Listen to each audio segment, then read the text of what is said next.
This is Kris's Lego review, and there's a bad robber trying to steal a load of jewellery in a wheelbarrow, and there's a police trying to take him to jail as he escaped from jail.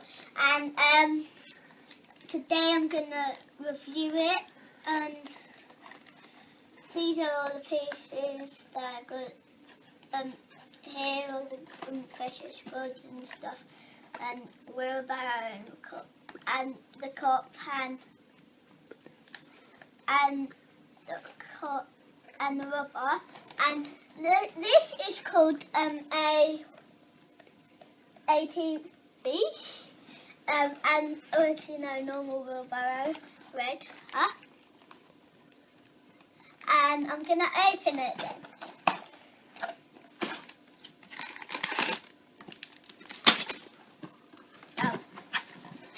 Instructions.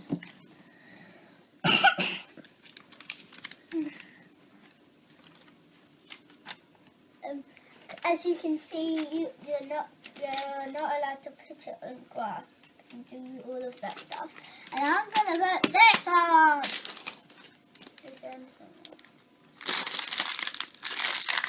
This is what it looks like when it's finished. This is the cop car with the cop inside. And why is that full of? And this is the rubber with the drawers inside. Hello. And bye.